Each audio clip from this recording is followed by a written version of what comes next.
औरत ने अभी अभी अपने पति से डिवोर्स मांगा था। उनकी कार अचानक स्किड हो गई और गाड़ी एक पल में एक 100 मीटर ऊंची चट्टान से नीचे गिर गई। जब आदमी रेंगकर कार से बाहर निकला तो उसकी पत्नी पहले से ही बेहोश थी। आदमी ने उसे अपनी बाहों में कसकर पकड़ रखा था। उसने अपनी आखिरी ताकत लगाकर अपने खून से बर्फ पर एक डिस्ट्रेस सिग्नल लिखा। जब तक इमरजेंसी वाले पहुंचे तब तक आदमी बहुत ज्यादा खून बहने से मर चुका था, लेकिन औरत को कुछ नहीं पता था कि उसने क्या किया है। अपने पति की मौत के 3 साल बाद तक औरत को हर रात उसके बारे में सपने आने लगे। वह हर बार डर कर उठती थी। इससे परेशान होकर औरत को एक साइकेट्रिस्ट से मदद लेनी पड़ी। डॉक्टर के हिप्नोसिस में औरत ने एक्सीडेंट वाले दिन को फिर से जिया, लेकिन इस बार अपने सपने में उसने देखा कि उसका पति उसे बचाने की कोशिश में मर गया था। औरत समझ नहीं पा रही थी कि उसका पति, जो उसे लगता था कि उससे इतनी नफरत करता था, आखिर में उसे बचाने के लिए अपनी जान जोखिम में क्यों डालेगा। उसे यह नहीं पता था कि स्कूल के दिनों में उसे उससे पहली नजर में प्यार हो गया था, लेकिन तब उसका पहले से ही एक बॉयफ्रेंड था जिसे वह पसंद करती थी। जब उस आदमी को पता चला कि उसके बॉयफ्रेंड ने उसे छोड़ दिया है तो वह तुरंत उसके पास आ गया। बाद में दोनों ने शादी कर ली, लेकिन शादी के बाद आदमी अपने हाथों पर बदसूरत निशानों की वजह से खुद को कमतर महसूस करता था। उसने औरत को कभी अपने हाथ छूने नहीं दिए। हालांकि उसके बचने की वजह से औरत को गलती से लगा कि वह उससे नफरत करता है और इसलिए दोनों ने जिंदगी भर साथ रहने का मौका गंवा दिया। औरत दर्द से भर गई। जब वह फिर से उठी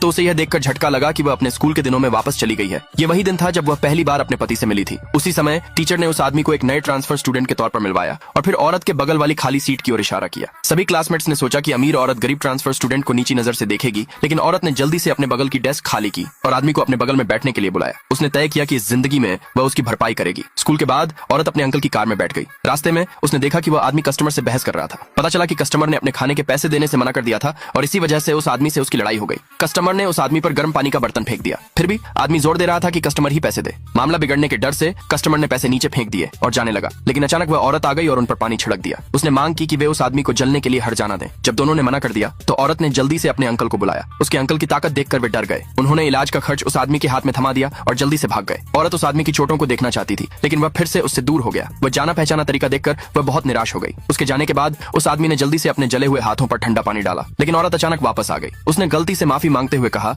कि उसे अपनी चोटों के लिए उनसे ज्यादा पैसे लेने चाहिए थे। फिर उसने उसे वह दवा दी जो उसने अभी अभी खरीदी थी, लेकिन उस आदमी ने उसकी मेहरबानी मानने से मना कर दिया। औरत को जबरदस्ती उसके हाथ में दवा देनी पड़ी। उसे डर था कि जब वह घाव का इलाज करेगा तो उसे दर्द होगा, इसलिए उसने उसके मुंह में एक मिल्क कैंडी रख दी। फिर वह शांति से चली गई। जब उस आदमी ने कैंडी की मिठास चखी तो उसे उससे प्यार हो गया। अगले भाग के लिए नीचे कमेंट में यस लिखे।